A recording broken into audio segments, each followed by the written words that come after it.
My stepmom traumatized my daughter just to live her sick fantasy of being a mother.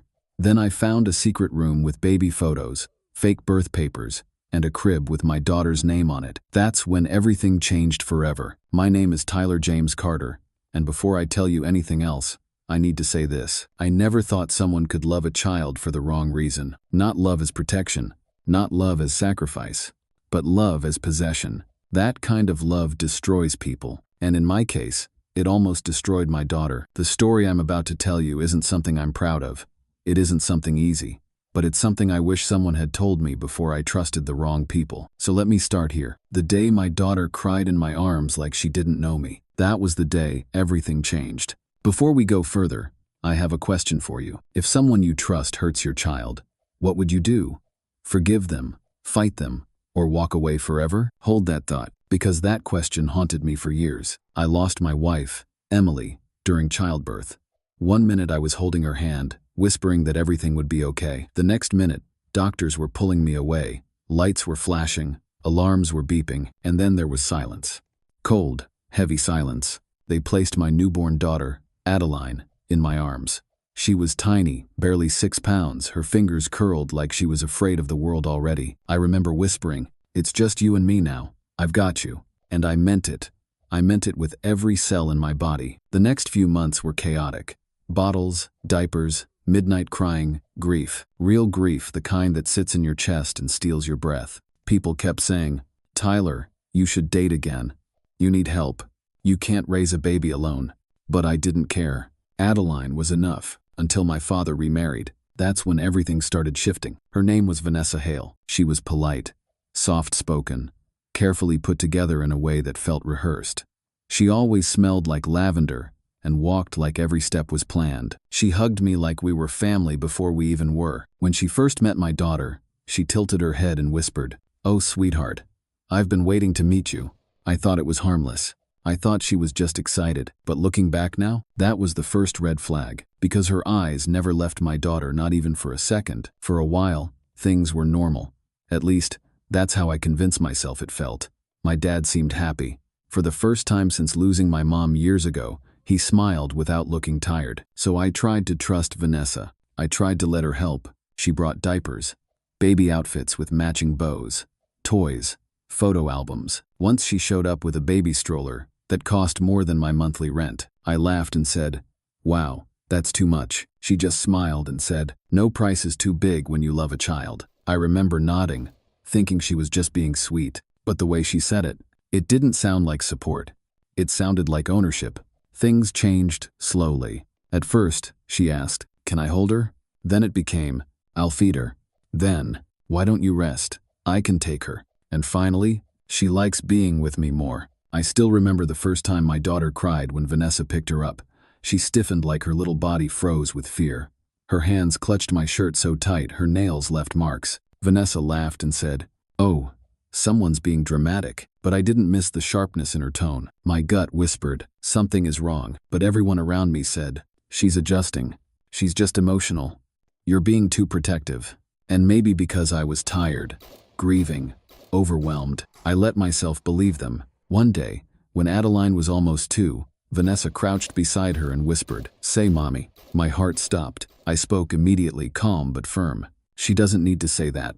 She had a mother." Vanessa lifted her eyes slowly, and something flashed there, annoyance or anger, I couldn't tell. She smiled, but it wasn't real. "Well," she said softly, "children need a mother figure." I nodded, because arguing felt pointless. But inside, I felt something dark forming. I will never forget the moment everything finally clicked. It was a Saturday afternoon.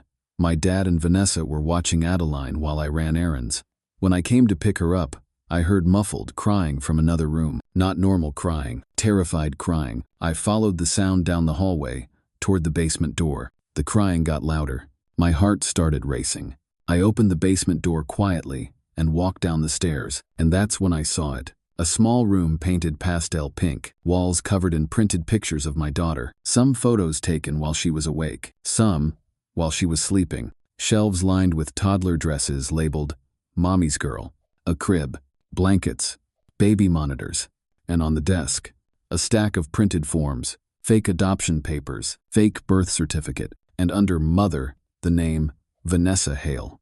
I stood there frozen. My brain couldn't process it, and then I heard footsteps behind me. Vanessa stood at the bottom of the stairs, smiling calmly, as if I had just walked into a surprise party. Her voice was soft, too soft. "She's supposed to be mine, Tyler." My throat tightened. "What did you just say?" She stepped closer. "God took my baby. He promised me another. Your daughter is the child I was meant to have." My whole body shook, not with confusion anymore, but with fear, real fear, for my daughter, for what could have happened, for what she planned. And that moment, that basement, that realization, that's when I knew I wasn't safe. And neither was my child. I didn't shout. I didn't move. I just stared at her, trying to understand how a person could say something like that with a calm face. Vanessa stepped closer like nothing was wrong, like this was normal. "Tyler," she whispered, "I love her, more than anyone ever could. You should be grateful." My voice finally came back, but it was low shaking. "You need help," I said. Her smile dropped, just disappeared. And what replaced it didn't even look human. Her jaw clenched, her eyes narrowed. "She calls me mommy sometimes," Vanessa snapped. "You weren't here. I did everything. I fed her. I rocked her to sleep. I comforted her. She belongs with me." My heart cracked open, not just from anger, but from the terrifying fact she believed every word. "I'm taking my daughter," I said, "and you're never being near her again." She laughed, actually laughed. "Oh, Tyler, you think this is your decision?" She said it like she already won, like everything was already hers. I rushed upstairs and found my father standing in the kitchen, confused and half smiling like nothing was wrong. "Where's Addie?" I demanded. "She's napping," he said. "Vanessa rocked her to sleep." No, I cut him off. "She's coming with me." My father frowned. "Tyler, what's going on?" I grabbed the diaper bag and didn't answer. I walked straight to the guest room where my daughter was sleeping in a crib Vanessa bought without asking. I lifted her gently. She stirred, then tightened her tiny arms around my neck and buried her face into me like she finally felt safe. That moment told me everything. She'd been scared. She'd been enduring something she didn't have words for. When I turned to leave, Vanessa was blocking the hallway. Her face was blank, emotionless. "You are not taking her," she whispered. "Yes," I said quietly. "I am." She lunged, not to hit me, but to grab my daughter. Pure instinct took over. I twisted away, shielding my child with my body. My father rushed forward, grabbing Vanessa's arms. "Vanessa, stop!" She struggled, screaming words that didn't sound like sentences, just rage and desperation. "She's mine. She's mine." My father looked terrified. I had never seen fear in his eyes before, not even when we lost my mom. But now, he looked like a man who finally realized who he married. I didn't stay long enough to argue. I left, fast. I buckled Adeline into her car seat with shaking hands. She watched me with sleepy confusion, then lifted her hand and touched my cheek like she knew something was wrong. I kissed her forehead and whispered, "It's okay. Daddy's here. You're safe." But even as I said those words, I wasn't sure they were true. That night, after I put her to bed, I sat in the dark with my phone in my hand. I kept replaying Vanessa's voice. "God promised me a child. She belongs with me. She calls me mommy." And then the worst part, "You think this is your decision?" My chest tightened. What if she tried to take her? What if I didn't find the room that day? What if she tried to convince a judge she was the mother? My thoughts spiraled until my hands shook so much I dropped my phone. I knew what I had to do. I called the police. When the officers arrived, I walked them through everything, every concern I ignored, every strange moment, and finally, the basement. They searched the house. They photographed everything. The prints, the baby clothes, the fake paperwork, the adoption forms. One officer looked at me with sympathy and said, "You did the right thing. She needs mental health intervention." Another officer added, "This could have escalated. You caught it early." But as grateful as I was to hear that, I also felt sick because I hadn't caught it early, not early enough. Vanessa was taken for psychiatric evaluation. My father rode with her, silent, pale, defeated. Before the police car door closed, Vanessa turned her head and stared at me. Not screaming now, just cold. "God will fix this," she whispered. "You won't keep her." Those words stayed in my head like poison. For the next few days, I barely slept. I checked the locks 3 times. I put a chair under the door. I installed cameras. I kept my daughter close. Even though Vanessa was legally restricted from contacting us, trauma doesn't follow legal paperwork, especially when it's inside your head. And soon, I noticed something else. My daughter kept waking up, crying, sudden, panicked crying. She refused to fall asleep unless she could see me. If I walked into another room, she would scream like she was being abandoned. One night, while rocking her in my arms, she whispered something so quiet I thought I misheard. "Don't let mommy take me." My heart dropped. I pulled her closer. "I won't," I whispered. "You're safe. I promise." But inside, I was breaking, because somehow, Vanessa had taught my daughter to fear me. She had twisted my wife's memory. She had stolen something from us that I could never get back. Her innocence, her safety, her trust. That was the moment I knew. This wasn't over, not even close. After that night, life didn't go back to normal. I wanted it to. God, I tried. But my daughter wasn't the same. She stopped laughing, stopped talking as much, stopped trusting anyone but me. Even when family visited, she would hide behind my leg, her tiny fingers gripping my jeans like someone might pull her away. The therapist I took her to, a soft-spoken child psychologist named Dr. Mia Whitmore, explained it gently. "Children don't always have the words," she said, "so they store fear in their bodies." I swallowed hard and nodded. I never expected to hear someone say trauma about a 2-year-old, but here we were. Weeks passed. I started rebuilding routines.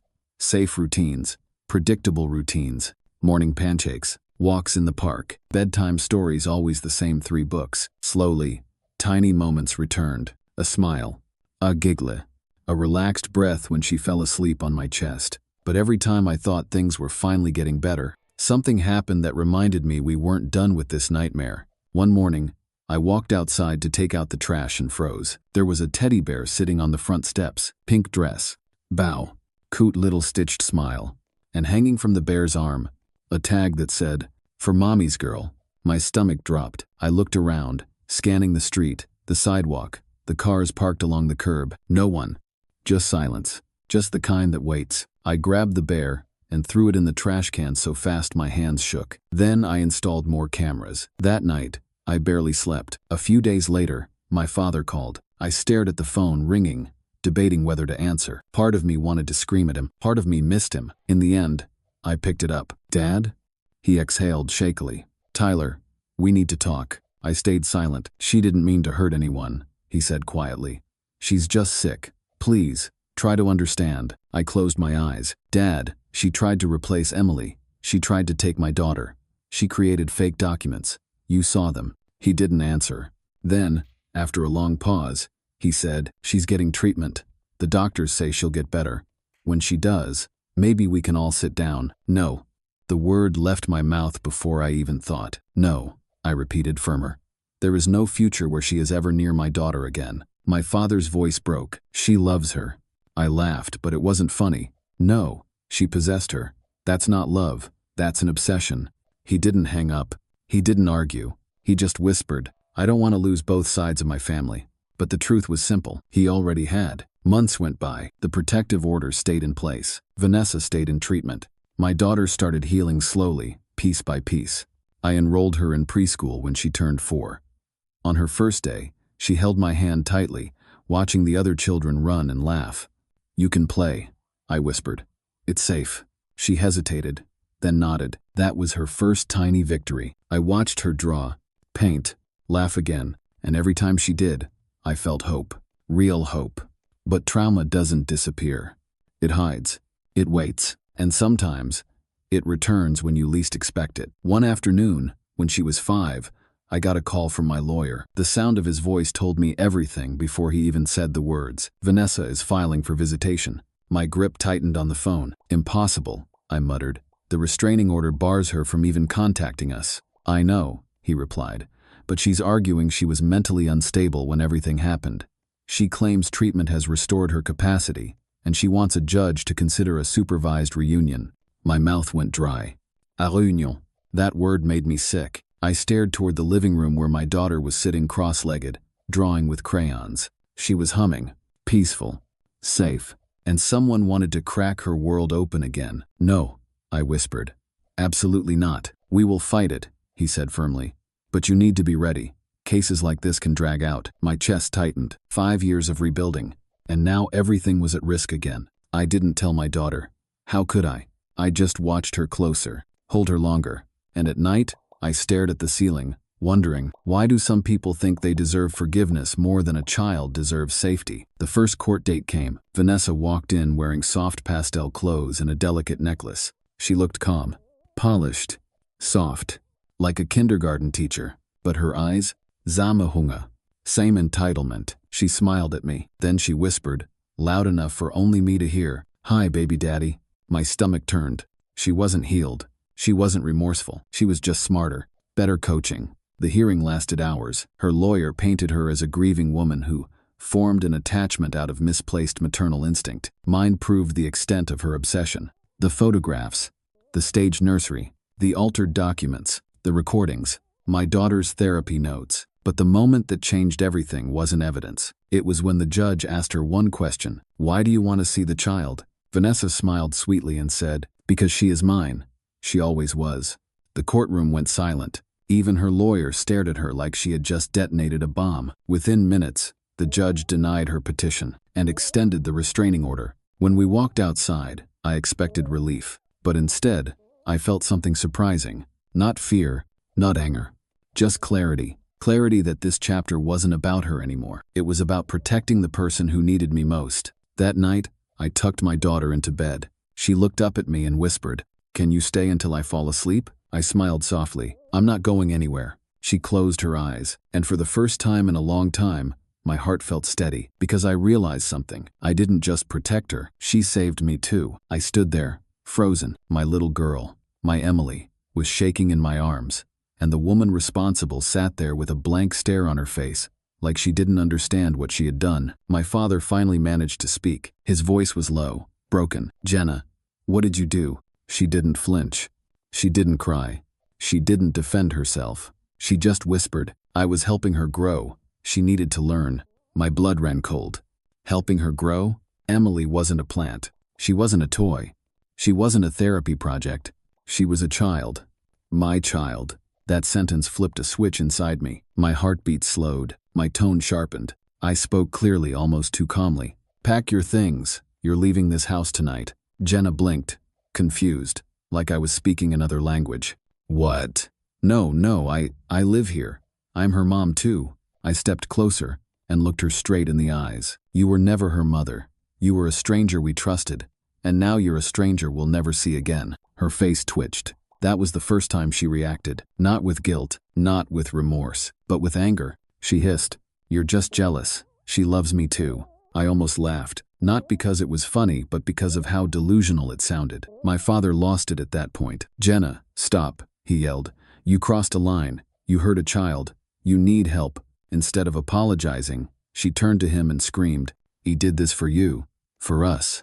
You never let me be a mother." That sentence told me everything. This wasn't about Emily. It was about control, possession, a twisted fantasy she had allowed to grow inside her until it became her reality. And when reality didn't match, she forced it. Emily clutched my sleeve tighter. Her voice was barely audible. "Daddy, can we go home now?" That was it. No more talking, no more yelling, no more explanations. I picked her up, walked out the door, and didn't look back. The next few days were heavy. Emily woke up from nightmares. She avoided mirrors. She refused to speak unless she was sure I was in the same room. Her confidence was gone.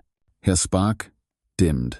And every time she cried in her sleep, I felt guilt burning inside me. Guilt that I brought her there. Guilt that I didn't see the signs sooner. Guilt that she trusted someone I allowed near her. I booked therapy. I rearranged work to be home more. I let her sleep beside me until she felt safe. Slowly, very slowly, she began opening up. One night, while holding her stuffed llama, she whispered, "She told me not to tell you." I gently asked, "Why?"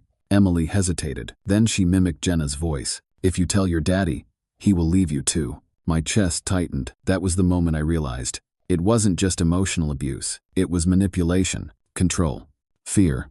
She wasn't trying to play mom. She was trying to replace me. My father filed for divorce 2 weeks later. The therapist recommended keeping Emily away from any direct confrontation, so I never brought her near the court. But I attended every hearing, every mediation, every evaluation. I watched Jenna go from defensive to panicked to enraged. She tried everything. Fake tears, claims that I poisoned my daughter against her, accusations that Emily was lying, and finally, she claimed she was the victim.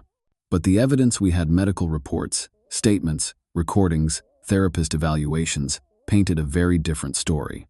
The court ruled, restraining order, 0 custody, 0 visitation, mandatory psychological treatment. My father apologized to me afterward, but it wasn't just a simple apology. He cried, hard, like a man who realized he failed someone he loved. He wrapped his arms around me and said, I should have protected her. I'm so sorry. I hugged him back. For the first time since childhood, I saw him not as my father, but as another human being who had been manipulated too. Months passed. Emily laughed again, not the nervous, forced laughter she used when she felt unsafe, but the real kind, the one that started in her chest and lit up her entire face. She drew pictures again, played with kids again, asked me to braid her hair again, and yes, I watched 100 YouTube tutorials until I got it right. One night as I tucked her into bed, she looked at me and asked, Daddy, am I safe now? I kissed her forehead. Yes, sweetheart, you're safe. She closed her eyes. Then after a pause, she whispered, Thank you for coming back for me. I froze, because the truth was, I almost didn't go back that day. I almost waited, thinking she was fine, thinking everything was normal, thinking I was overreacting. But something, instinct, gut, whatever you want to call it, pushed me to drive to that house. And if I hadn't, I don't know what else Jenna would have done. 6 months later, I received an email. The subject line, she wants contact. My stomach dropped. It was from my father. He wrote, Jenna completed her court, ordered therapy, and wrote a letter requesting supervised visitation with Emily. They asked me first before contacting you. I read that line 5 times. Then I forwarded the email to Emily's therapist. She called me immediately. Her words were firm. Do not consider it. Not now, not yet, and maybe not ever. I already knew my answer, but I asked Emily anyway because she deserved a voice. She listened calmly. Then, without hesitation, she said, No, I don't want to see her. She scared me, and that was enough. I replied to the court. 6 simple words. Request denied. Best interest, child. Case closed. Time has passed now. Enough that the chaos has faded into memory, but not so much that I've forgotten what it taught me. Emily laughs freely again. She sleeps peacefully. She no longer looks over her shoulder or waits for permission to just exist. And watching her heal taught me something I wish every parent, step-parent, grandparent, and guardian truly understood. A child doesn't need perfection. They need safety. They need patience. They need love without conditions. Not love that demands loyalty. Not love that replaces their identity. Not love that takes away their voice. Just love that lets them grow in their own time, in their own way. Because no child should ever be forced to become someone else's emotional bandage. No child should ever be told who they must love. No child should ever feel fear in a place that should feel like home. And as I close this chapter of our story, I'm not angry anymore. I'm not bitter. I'm simply grateful. Grateful that we caught the truth before it turned into something much worse. Grateful that Emily now lives with light instead of fear. Grateful that distance became our peace. Sometimes, healing doesn't look like forgiveness. Sometimes, healing looks like walking away and never looking back. Before I end this story, I want to ask you something. Have you ever trusted someone with your heart or your child only to realize too late that their intentions were nothing like love? If you have, you're not alone. And if you're still healing, just remember, strength doesn't always sound like anger. Sometimes it sounds like, no, not anymore. If you felt something while listening to this story, tell me in the comments. Which country or city are you listening from? What part of the story hit you the hardest? Your voice, your experience. It matters more than you think. There are so many more stories on this channel. Stories of betrayal, healing, second chances, and life lessons we often learn the hard way. So if you'd like to walk this journey with us, subscribe, share your thoughts, because together, maybe we can build a community where stories aren't just entertainment, but reminders to treat each other with empathy, honesty, and respect.